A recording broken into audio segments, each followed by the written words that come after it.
Kisah Rasul pasal yang ke-7. Saya percaya kita dipuaskan dengan apa yang Tuhan berikan.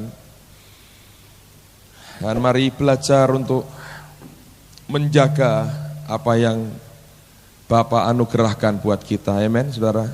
Saya tahu ini seperti yang dikatakan berulang-ulang.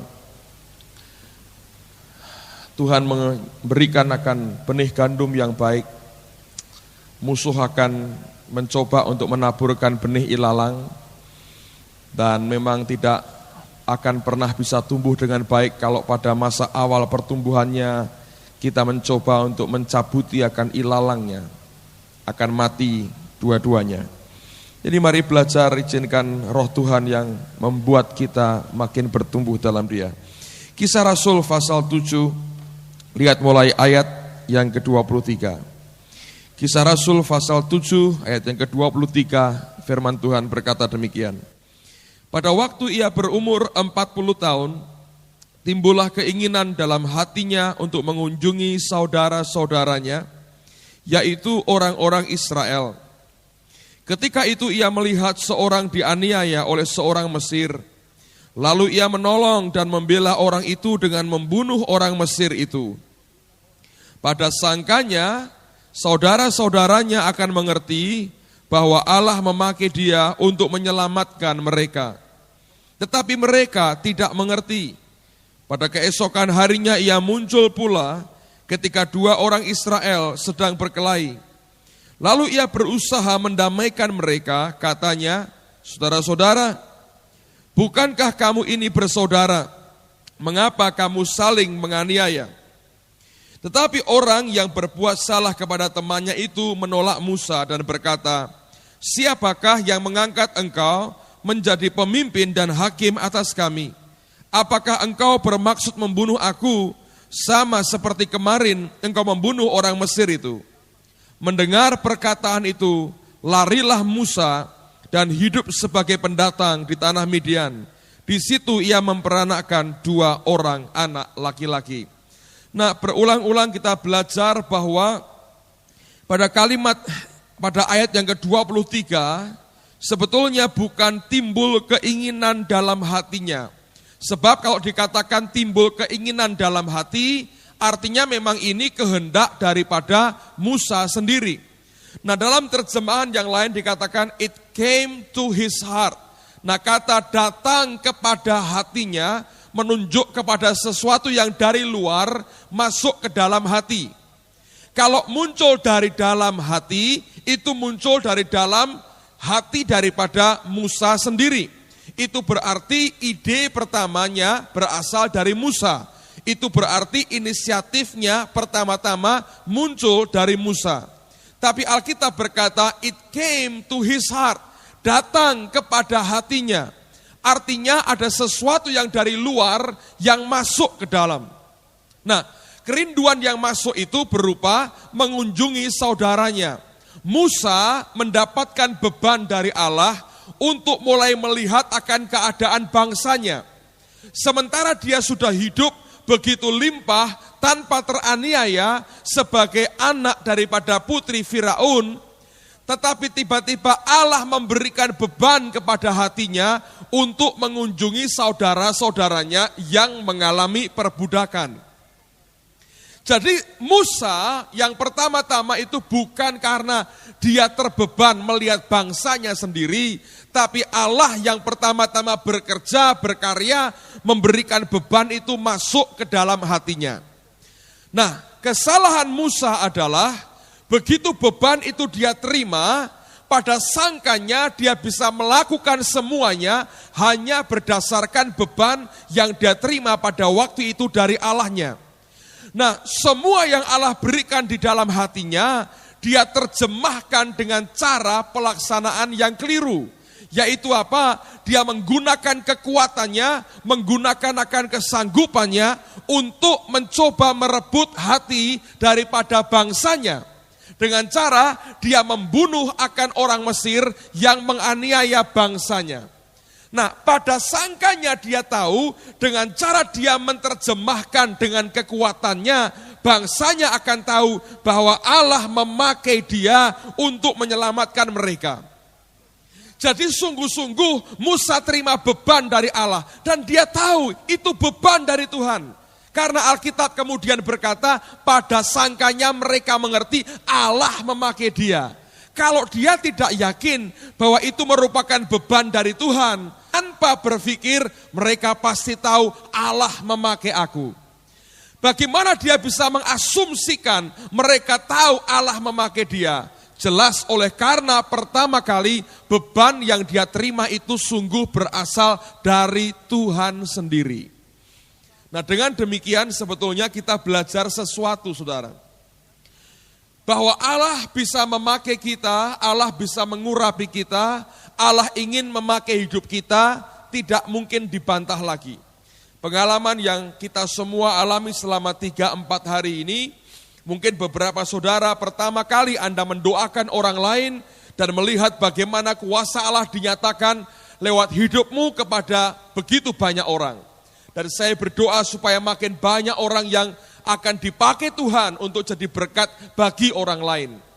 Itu merupakan suatu bukti, suatu proof yang tidak mungkin kita bisa bantah lagi bahwa saudara dan saya, Allah ingin berkata, aku ingin memakai hidupmu jadi berkat bagi yang lain.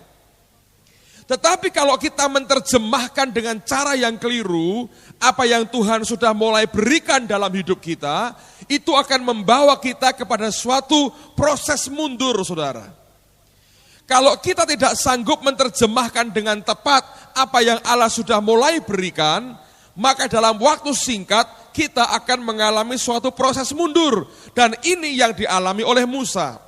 Waktu dia tahu Allah berbicara dalam hatinya, waktu dia tahu Allah memberikan mandat kepadanya, lalu dia mulai bertindak, dia terjemahkan mandat Allah itu dengan menggunakan kekuatannya. Akibatnya Alkitab berkata, mereka tidak tahu, mereka berkata kamu bunuh orang Mesir, dan dia melarikan diri dan tinggal sebagai pendatang di tanah orang Midian. Saya belajar butuh akan satu cara atau sikap dari hati kita bagaimana menerjemahkan apa yang berasal dari Dia yang Dia berikan dalam hati kita. Dan saya melihat bahwa sebagian besar kegagalan anak-anak Tuhan adalah dalam hal menerjemahkan akan apa yang Dia berikan di dalam hati kita. Saudara, seringkali ketika kita terima mandat yang dari Tuhan, kesalahan yang selalu terjadi adalah kita mulai memikir bagaimana caranya menerjemahkan apa yang Tuhan perintahkan kepada kita.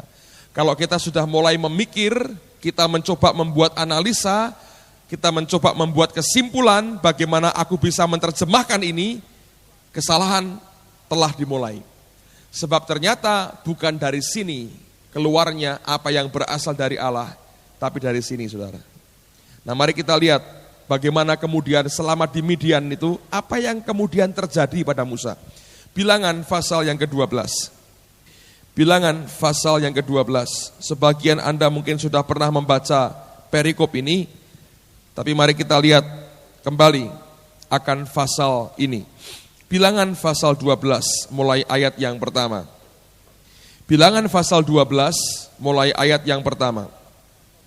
Miriam serta Harun mengatai Musa berkenaan dengan perempuan Kusi yang diambilnya, sebab memang ia telah mengambil seorang perempuan Kusi.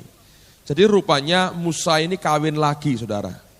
Perempuan Kusi ini perempuan dari Ethiopia, perempuan berkulit hitam, black. Dan dari hasil perkawinan antara Musa dengan perempuan Kusi ini, sampai sekarang keturunannya masih ada. Kalau Anda ke Israel, di sana ada orang Yahudi tapi kulitnya hitam. Namanya Yahudi Falasa. Dan beberapa tahun yang lalu, orang-orang Israel, pemerintah Israel mengambil akan orang-orang Yahudi Falasa yang tinggal di Ethiopia itu, mereka diam-diam mereka ungsikan, kembalikan ke Israel. Dan mereka menamakan sebagai Operation Moses, Operasi Musa. Kenapa? Mengembalikan akan keturunan Musa kembali ke tanah perjanjian, kumpul dengan keluarganya orang-orang Yahudi yang tidak hitam. Jadi ini ada ada kaitannya dengan sampai dengan hari ini pernikahan Musa ini. Nah, dikatakan kata mereka, jadi ketika Musa kawin dengan perempuan Kusi, ini Miriam, Harun nggak suka hati, dan mereka berkata begini, sungguhkah Tuhan berfirman dengan perantaraan Musa saja? Bukankah dengan perantaraan kita juga ia berfirman? Dan kedengaranlah hal itu kepada Tuhan. Lihat kepada ayat yang ketiga ini. Adapun Musa ialah seorang yang sangat lembut hatinya, lebih dari setiap manusia yang di atas muka bumi. Saudara bisa bayangkan proses yang dia alami 40 tahun itu, yang membuat dia berbeda adalah apa? Hatinya. Dari orang yang begitu gampang mencabut nyawa orang, Alkitab berkata, adapun Musa ialah seorang yang sangat lembut hatinya, lebih dari setiap manusia yang di atas muka bumi. Terus apa yang dikatakan? Lalu berfirmanlah Tuhan dengan tiba-tiba kepada Musa, Harun dan Miriam. Mesti hati-hati kalau ngomongin orang, karena Allah bisa tiba-tiba berbicara tanpa kita duga ya. Keluarlah kamu bertiga ke kemah pertemuan. Maka keluarlah mereka bertiga. Lalu turunlah Tuhan dalam tiang awan dan berdiri di pintu kemah itu, lalu memanggil Harun dan Miriam. Maka tampillah mereka keduanya. Lalu berfirmanlah ia, dengarlah firmanku ini.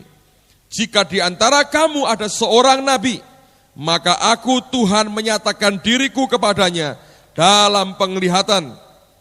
Aku berbicara dengan dia dalam mimpi. Bukan demikian hambaku Musa, seorang yang setia dalam segenap rumahku.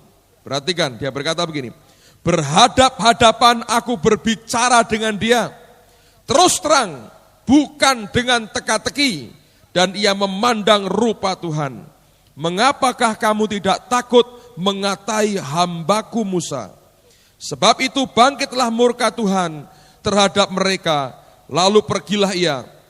Dan ketika awan telah naik dari atas kemah, maka tampaklah Miriam kena kusta, putih seperti salju. Ketika Harun berpaling kepada Miriam, maka dilihatnya bahwa ia kena kusta.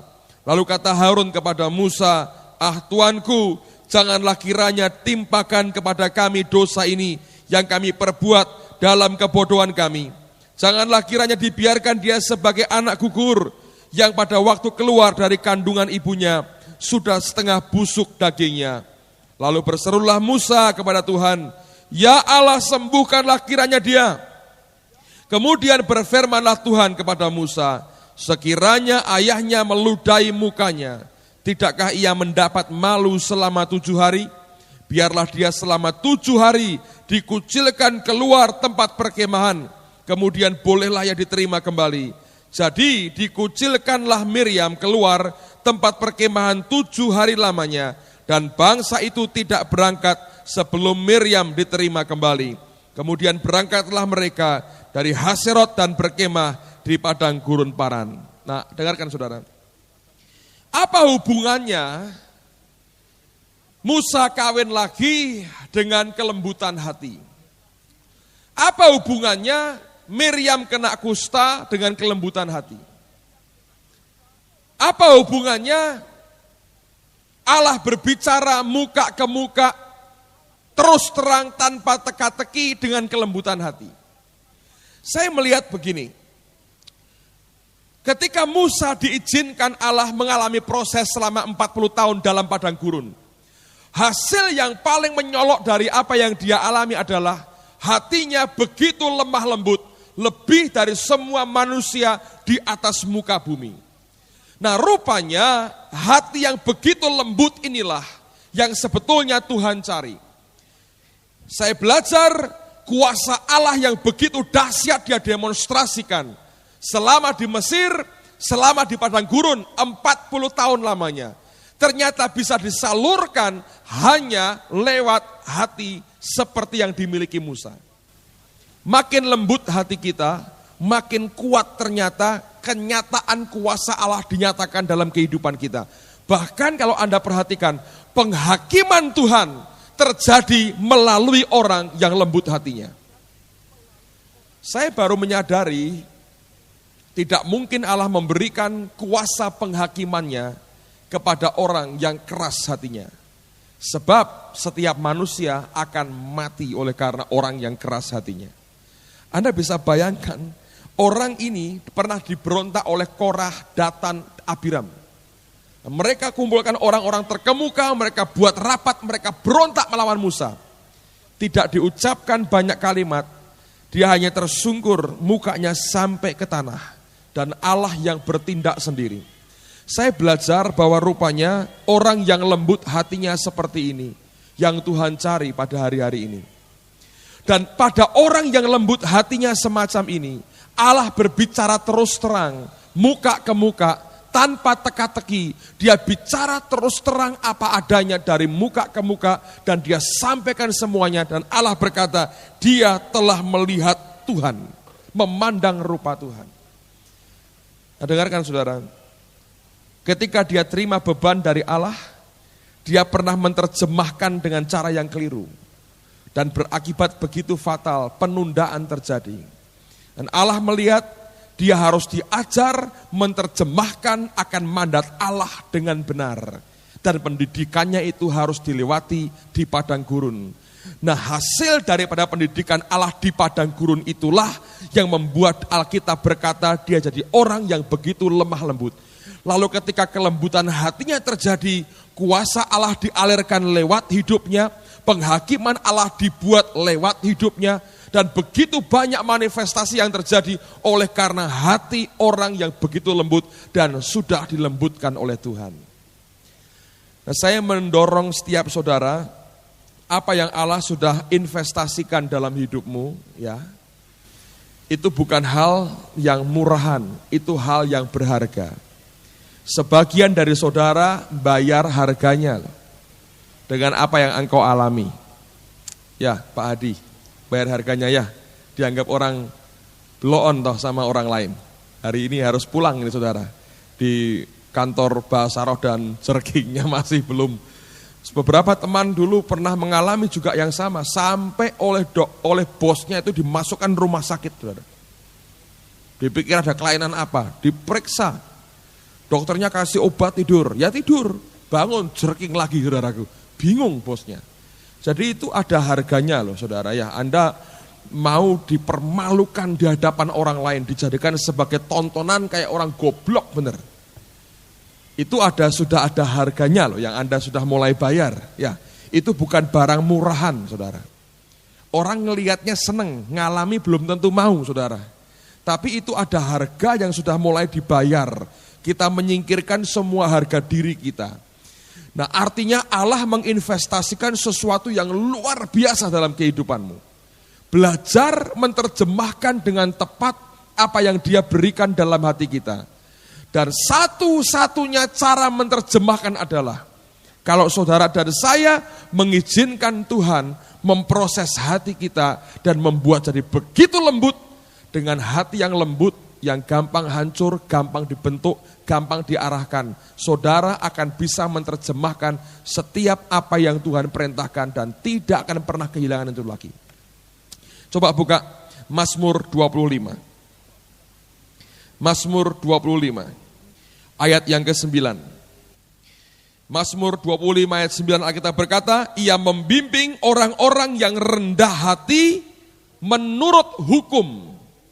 Jadi hanya orang yang rendah hati akan tahu hukum Allah. Nah, Alkitab mengajarkan dalam perjanjian baru, dalam alam rohani itu ada hukumnya. The law of the spirit of life, kata surat Roma. Hukum roh kehidupan. Ada lagi namanya hukum iman. Itu ada hukumnya. Ternyata hanya mereka yang rendah hati, orang yang lembut hati, yang bisa diajari hukum. Hukumnya Allah. Orang yang karpe dewe, saudara, tidak bisa diajari hukumnya Tuhan.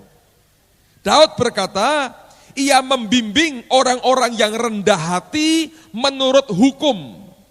Begitu engkau mengizinkan Allah memproses hatimu, maka saudara akan lebih mudah dibimbing oleh Tuhan.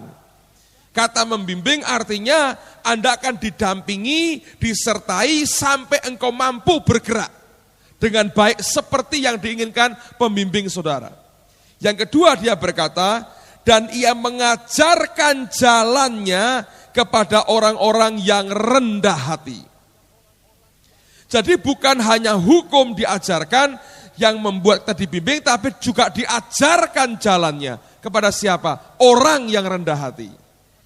Orang yang mau hatinya diubah oleh Tuhan, orang ini akan sanggup menerjemahkan dengan tepat apa yang Allah berikan di dalam hatinya. Paulus pernah berkata, aku menunggu sampai ketaatanku menjadi sempurna, lalu aku baru akan memberikan penghukuman. Dia tahu dengan tepat, kalau ketaatannya sempurna, hatinya begitu rendah dan lembut, seperti yang dialami Musa, penghakiman Allah akan juga bisa dilakukan lewat hidupnya. Jadi dengan cara itu sebetulnya, saya percaya ini merupakan persiapan yang setiap orang percaya harus alami dalam hidupmu. Sebab kalau semua peristiwa yang kita alami itu akhirnya bisa melembutkan hati kita, saudara dan saya sedang berjalan di jalur yang benar. Tapi kalau semua peristiwa itu malah memaitkan hatimu, engkau berjalan di jalur yang keliru, saudara. Karena apa yang dia kerjakan tidak kena sasaran. Jadi belajar izinkan Tuhan itu melembutkan hati kita. Kenapa? Saya rasa bagus sekali ya. Saya kemarin mengalami yang buat saya ini pertama dalam hidup saya. Pada waktu Minggu ya, Bu Nugroho sudah mulai cerita. Saya ini sebetulnya malu, Pak Agung. Karena sudah waktu makan malam dengan istrinya Arlan itu, sudah mulai mabuk-mabuk, saudara. Jadi dia bilang, waduh belai, katanya Bu Nugroho ini. Saya sudah mulai glieng-glieng ini katanya, mulai mabuk. Pagi cerita pada saya ini malu. Terus saya ini jawab begini, tapi saya ini kepingin sebetulnya. Karena kan begini, orang tuh ya saudara ya, kalau nggak ngalami yang semua alami, kelihatannya tenang-tenangan, ketawa-ketawa tuh, kamu ngalami, aku tidak, gitu-gitu. Tapi sebetulnya hatinya merana sebetulnya ya, karena wah aku kok ketinggalan dewi. Sebetulnya loh ini karena sudah ngalami dari cerita apa adanya ini saudara ya. Tapi kalau jujurlah tanya kepada mereka yang tidak pernah ngalami itu, sebetulnya kalau sekali-sekali ngalami ya pingin sebetulnya. Tapi nek iso ya ojo kebangetan gitu ya sudah. Tapi pokoknya ingin ngalami sesuatu itu mesti. Nggak mungkin tidak. Nah, saya bilang saya ini kepingin. Kenapa kepingin? Sebab begini saudara. Rasanya ini dalam hidup saya ini kok seluruh gerakan saya ini kok tak kontrol dengan diri saya sendiri. Ambuk sekali-sekali lepas kontrol itu kayak apa? Pengen lihat, saya ini pengen lihat itu lepas kontrol ini rasanya kayak apa? Pengen sekali sebetulnya. Jadi saya ngomong, wah saya ini kepingin loh sebetulnya. Dulu saya bersyukur tidak ngalami gitu saudara ya. Jadi saya bersyukur dulunya begitu, terus terang dulunya saya bersyukur. Lama-lama diajar Tuhan tentang penyerahan, menyerah. Lama-lama saya pikir lah kalau menyerah ya menyerah total toh. Sak kabeh toh ya. Tidak usah ngontrol lawake lagi, bagaimana caranya itu. Nah, hari pertama saya ditawari, mau saya doakan? Kata si Aran, oh mau. Tumpangi tangan, jatuh gini, jatuh. Rasa-rasa norak apa-apa, bangun saya saudara. Bangun, ada teman di sini duduk di sini tanya, kui mau tibone tenanan apa reko-reko? Loh, saya bilang, lo tenanan. Lo kenapa toh? Lah aku rak pernah tibo, dia bilang begitu ya. Teman saya ini bilang begitu. Wah, ini kan karepmu dewe aku bilang, aku tenanan kok, mosok reko-reko tibo aku bilang. Ini kan kotor, bajuku putih-putih kan eman-eman saya bilang. Sudah, tapi tidak ngalami apa-apa. Dan pada waktu itu saya lihat istri saya sudah mulai di bawah, mulai geter. Saya sudah mulai nunggu nih, wah jam piro ini selesai nih. Dan puji Tuhan selesai cepat, akhirnya kami pulang. Nah, waktu di Ambasador, waktu hari Selasa pagi juga begitu. Sudah mendoakan orang begitu banyak. Roh Tuhan juga manis, saya tawari, mau doakan? Mau. Tumpangi tangan, blek. Nah ada apa-apa, bangun lagi saya, lihat jam, wah hampir jam 9, kukut-kukut langsung pulang ke gereja. Nah hari terakhir pulang antar dia makan dan beli souvenir sedikit, istri saya bilang gini, Sitina, nanti kita minta didoakan ya. Saya bilang ya, pokoknya sebelum selesai kita minta didoakan gitu. Jadi akhirnya sudah kebaktian jalan dan Tuhan kerja indah sekali ya seperti yang saudara lihat. Lalu kemudian tiba-tiba dia tuh datang ke sini, dia istirahat, mungkin dia minum duduk di sini. Saya pikir ini kesempatan ini dia di sini, saya minta sekarang aja. Jadi saya ngomong sama dia. Jadi yang pertama dan kedua dia yang menawarkan mau doakan saya. Yang ketiga saya minta sendiri saudara. Saya bilang tolong doain saya. Jadi saya panggil istri saya panggil Yufang yang kuat di belakang dari catcher. Jadi sudah ngerti ini kira-kira bakal tiba, catchernya jangan orang cilik saudaraku, nanti repot semua. Jadi cari orang sing gede gitu, di belakang. Sudah siap-siap nih karena mencintai tubuhnya sendiri sebetulnya siap-siap. Dan kemudian didoakan. Dan saya memang tahu itu jamahan Tuhan kuat sekali ya. Jadi waktu jatuh itu, ini di sini tuh di dada sini kayak ada yang ketarik-ketarik sedikit, dek gitu. Saya bilang, Tuhan, mbok aku ini ngalami ya Tuhan, aku kok belum ngalami, kepengin saya ini ngalami. Nah, mbok di kencengi sedikit lagi kan jadi ini kan, narik-narik kok sedikit-sedikit tok gitu ya. Lalu tambah kenceng, ya wis tak bilang tak losno. Seperti yang Anda lihat, yang saya rasakan tapi Anda lihat, saya ngerasakan tapi tidak saya lihat. Dan setelah beberapa saat, saya tahu nih suara di macam-macam ini wong cekakaan orang apa saya dengar semua ini sebetulnya. Dan sadar bangun ya mau paksakan enggak tahu entah bisa atau tidak tapi sadar betul. Cuma yang di sini tuh sudah makin kenceng gitu. Waduh, saya ingat Kristen waktu pertama dulu tuh, wah lah kok podo Kristen aku ini. Jadi saya bilang ya enggak apa-apa lah, saya sudah mentertawakan banyak orang, ditertawakan ya sudah menabur menuai lah, tak pikir begitulah. Ya saudara, jadi sudah mentertawakan banyak orang, ngomongin banyak orang, ini nabur nuai. Terus biar rame enggak apa-apa gitu. Dan kemudian, tapi saya tahu begini ya, ini sadar, ini dengar semua yang di sini, tapi yang di sini itu ada fellowship dengan Holy Spirit. Terus saya ngomong gini, ya Tuhan terima kasih ini sudah cukuplah Tuhan ya, cukup saya bilang gitu. Dan dia berkata gini, masa cukup? Masa mau berhenti sekarang katanya. Kenapa enggak ingin lagi? Ya wes lagi lah, kenceng lagi, tambah kenceng lagi. Jadi rupanya bisa komunikasi di sininya sadar saudara. Saya kan selama ini enggak pernah ngerti toh orang sakit saraf itu saraf apa itu cerking begitu itu kayak apa. Jadi saya dalam ini pikiran saya, wah yang sing saraf aku nih sekarang ini ya kayak ketarik-tarik begitu. Nah yang saya belajar saudara ya, saya belajar beberapa, saya sadarkan di sini. Nanti kalau ada yang mendoakan, situ banyak orang tuh nyekel-nyekel ngomong-ngomong macam-macam gitu ya, ada yang ketawa-ketawa macam-macam gitu ya. Saya bisa bedakan. Yang ini itu ingin manifestasinya tambah. Ya. Tapi ada yang mendoakan supaya saya terima lebih lagi. Ternyata itu beda, saudara. Yang pengen tambah malah wagah. Ngerti di daging. Hanya for fun gitu, untuk kesenangan aja biar ben dadi ben mencak-mencak ben apa. Lah itu flash. Saya kan ngomong sama Holy Spirit sendiri di sini. Saya ngerti ini daging. Ono sing macam-macam, ada yang apa new wave atau apa, saya bilang flash semua ini. Tapi kalau betul nanti didoakan orang yang ingin saya terima lebih banyak lagi, itu bisa reaksinya cepat sekali. Bedakannya ngerti.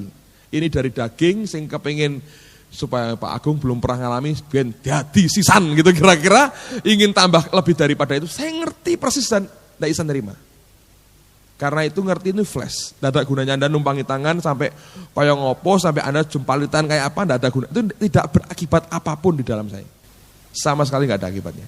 Tapi nanti kalau ketemu orang yang serius dan doakannya itu serius, ingin saya terima lebih banyak lagi, itu kencang di sini. Saudara nanti ngelayani orang atau saling mendoakan, jangan pengen flash memuncul, itu mematikan yang dalam malah. Nah, saya cerita aku ngalami sekarang, ya toh. Dulu kan teori, saudara. Ini kan sekarang ngalami. Jadi saya ngerti, oh ini kalau dari manusianya sendiri. Tapi ada orang yang memang kepingin manifestasi dan seringkali dia beri. Pak Edi itu kemarin bilang saya, Pak, Saya kepengen mabuk katanya. Hai mabuk, oh ayo ditumpangin tangan, mabuk bener saudara. Karena karepe dia sendiri mau kayak apa toh, dan Roh Kudus ketika dicurahkan bebas begitu ya orang bebas ngalami saudara. Ya tapi saya belajar, nah kenapa hati kita harus diluruskan, dibuat benar. Nanti saudara akan makin hilang itu keinginan untuk melihat sesuatu yang fun, yang lucu, yang apa. Tersinggung enggak Pak? Ya tidak, saya bilang nabur nuwe. Dulu saya guyu orang banyak ya, sekarang biar toh dijadikan tertawaan orang lain ya enggak apa-apa saudara ya. Tapi itu pengalaman, saya juga senang, Anda juga senang kan, semua, everybody happy. Dan saya belajar, tapi saya belajar dari situ. Ternyata orang bisa membedakan, ini dari daging, ini dari rohnya, bisa. Ini motifnya ini, ngerti persis. Jadi ketika masuk itu kayak disaring, bisa kesaring saudara. Nanti kalau orang yang sungguh-sungguh serius mendoakan supaya saya bisa terima lebih banyak lagi, itu bisa bereaksi rohnya. Nah sudah pulang ya, saya senang, kram perut saya ini rodok jarem saudara ya. Jarem sampai rumah, masih belum bisa tidur ya, ngobrol-ngobrol sama Tina, sharing-sharing saya ngalami apa. Baru ngomong-ngomong gitu, mulai lagi. Ceduk. Saya bilang, waduh sampai kapan nih? Tina bilang, aku biar sampai esok. Lah aku gak mau, saya capek ini, saya mau tidur. Nah itu gak tahu berapa lama lagi tuh, waduh. Sampai sakit nih perut. Tapi baguslah, everybody happy saudara ya. Tapi saya belajar dari pengalaman itu memang betul sadaran. Tapi di sini, kalau minta berhenti bisa. Yang kedua kan saya minta berhenti. Terima kasih Tuhan. Apakah boleh berhenti? Saya bilang itu. Cukup berhenti. Dan bisa berhenti. Jadi Holy Spirit bisa halus sekali. Tapi saya juga mengerti ada beberapa orang yang seperti sukar dikontrol. Biasanya karena Anda juga menikmati sih, senang ya, mantuk atau gini-gini. Anda senang jadi saudara tidak memang sungguh-sungguh ingin minta berhenti. Anda nikmati aja enggak apa-apa. Itu kan bagus dari Tuhan. Ya saudara ya. Tapi yang penting bagaimana nanti setelah kita melewati beberapa proses ini kita bisa menerjemahkan dengan baik apa yang sebetulnya Tuhan mau dalam hati kita. Ingat bahwa hati yang lembut seperti Musa ini adalah hati yang sungguh-sungguh bisa mengalirkan apa yang berasal dari Dia. Dan saudara akan menikmati banyak hal yang indah bersama dengan Tuhan. Coba buka Ulangan pasal yang ke-8. Ulangan pasal yang ke-8. Ulangan 8 ayat yang pertama. Alkitab berkata, segenap perintah yang kusampaikan kepadamu pada hari ini, haruslah kamu lakukan dengan setia, supaya kamu hidup dan bertambah banyak, dan kamu memasuki serta menduduki negeri yang dijanjikan Tuhan dengan sumpah kepada nenek moyangmu.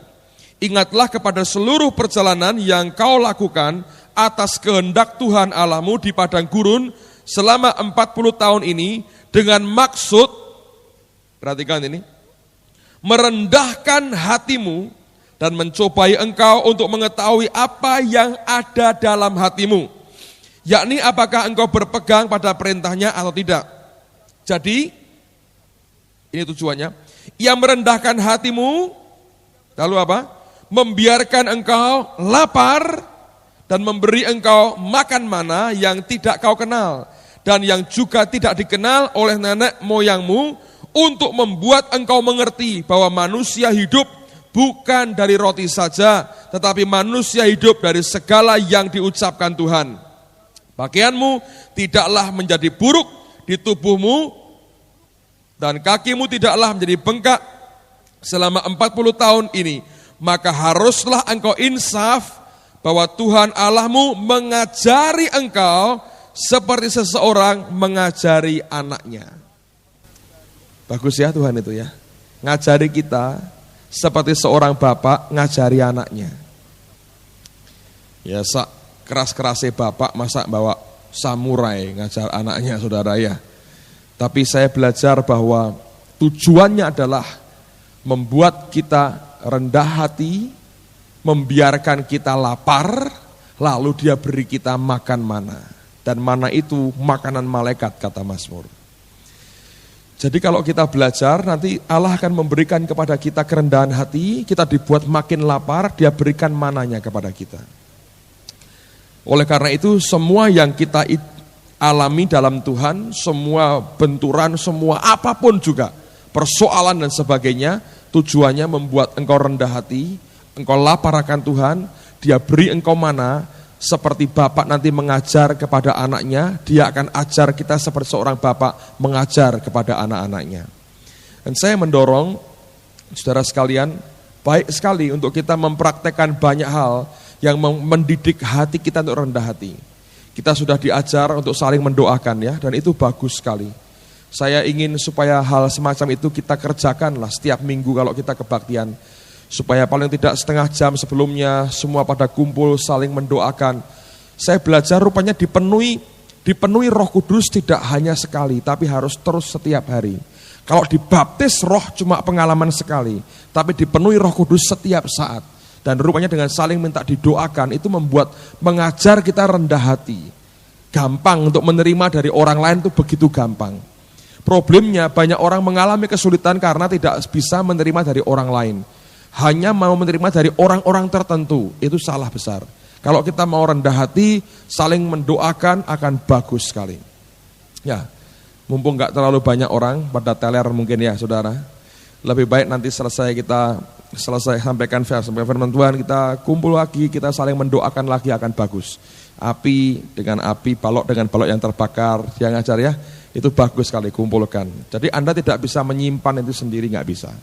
Simpen yang rumah, ini itu Anda bisa. Seminggu sekali Anda berikan, ternyata nggak bisa. Jadi balok yang sudah kebakar, kumpulkan, tambah besar apinya. Oke, itu akan jadi sesuatu yang bagus sekali untuk kita bisa teruskan. Nah, balik dulu ke masalah hati. Musa dikatakan orang yang lembut hatinya. Nah, dengarkan, dia menubuatkan sesuatu. Kisah Rasul pasal yang ke-7. Kisah Rasul pasal 7 ayat yang ke-37. Kisah Rasul pasal 7 ayat 37 Alkitab berkata begini. Musa ini pulalah yang berkata kepada orang Israel, seorang nabi seperti aku ini akan dibangkitkan Allah bagimu dari antara saudara-saudaramu. Siapa yang dimaksudkan saudara? Hah? Seorang nabi seperti aku ini, Musa ini nabi. Seorang nabi seperti aku ini akan dibangkitkan di antara kamu. Siapa ini? Yesus. Kalau Anda baca konteksnya yang diucapkan Stefanus, dia bicara soal Yesus. Nah, Musa pernah nubuat, ada nabi seperti aku kata Musa, akan dibangkitkan dari antara kamu. Dan kita telah belajar dalam kitab Bilangan, Musa ini orang yang lembut hatinya, rendah hatinya luar biasa. Nah, Yesus ternyata punya sifat dan sikap hati yang sama dengan Musa. Coba lihat ayat yang terakhir, Matius pasal 11. Matius pasal 11 ayat yang ke-29. Yesus berkata demikian, pikulah kuk yang kupasang dan belajarlah padaku, karena aku lemah lembut dan apa saudara? Rendah hati, dan jiwamu akan mendapat ketenangan. Yesus dinubuatkan oleh Musa akan muncul dari tengah-tengah orang Israel, dan ternyata betul seperti Musa, seperti aku ini, bukan hanya kenabiannya, tapi kerendahan hati dan kelemah lembutannya. Musa dipakai dengan power yang begitu luar biasa. Dia memandang akan wajah Tuhan. Yesus mengalami hal yang sama. Dia pandang akan wajah Bapaknya. Dia memandang akan wajah Tuhan. Dan kuasa yang begitu besar dialirkan dengan begitu hebat lewat hidup orang yang bernama Yesus. Seperti yang dibuat oleh Musa. Tidak mengherankan saudara. Tidak mengherankan. Ketika apa? Yesus muncul dalam gunung kemuliaan. Didampingi siapa? Musa dan siapa? Elia. Alkitab berkata Elia itu mengembalikan hati bapak-bapak kepada anak-anak, anak-anak kepada bapak-bapak. Hanya orang yang lembut hatinya seperti itu bisa mengembalikan. Saya yakin ya, tidak ada beginilah. Kalau ada anak dan orang tua sedang ribut, Anda bawa M16 ini, senapan otomatis. Ayo damai. Gua matiin lu kalau tidak damai. Tidak akan ada damai. Ya. takut mati saudara. Tapi kalau dia ketemu dengan figur yang begitu lembut dan rendah hati, kasih yang dialirkan akan mendamaikan keduanya. Kedamaian yang ada akan solid dan memang dari hati saudara. Saudara bisa todong orang, damai. Belajar dari banyak negara, Yugoslavia misalnya. Itu kan ada orang-orang Bosnia, Kroasia, Serbia. Mereka nggak bisa bersatu sebetulnya. Tapi karena ada Jenderal Tito, punya senapan, punya bedil, dia bilang, bersatu loh, enggak gua matiin. Semua mengkerak. Yang nodong mati, tarung lagi. Anda bisa lihat itu? Karena unitinya, oleh karena todongan senapan, bukan oleh karena hati mereka bersatu. Sekarang ribut, dibalakan. Tuhan saya percaya membangkitkan Elia. Dan Elia itu, saya tidak yakin orang yang keras hati. Dia orang yang lembut hatinya. Yesus didampingi oleh orang-orang yang lembut hatinya. Elia itu bukan pemberani, penakut, ya kan? Dengan Isabel lari, saudara. Sebetulnya dia nggak punya keberanian manusiawi, tidak punya sama sekali. Yang dia miliki memang berasal dari Tuhan. Tapi perhatikan, Yesus didampingi oleh orang-orang. Musa yang lembut hatinya, Yesus lembut hatinya, Elia yang melembutkan hati orang. Kalau Anda bisa melihat itu, orang-orang yang pernah dipakai Allah dengan begitu dahsyat, orang-orang yang punya satu karakter yang sama. Apa itu? Lembut hatinya. Terjemahkan dengan tepat apa yang Allah sudah investasikan dalam hidupmu. Dengan apa? Izinkan dia melembutkan hati kita, mengangkat semua hati yang berbatu-batu dan memberikan kita hati yang baru. Amen, saudara. Hanya dengan itu kita akan bisa membuat apa yang Allah berikan akan makin berkembang dalam kehidupan kita. Mari kita berdiri bersama-sama. Haleluya.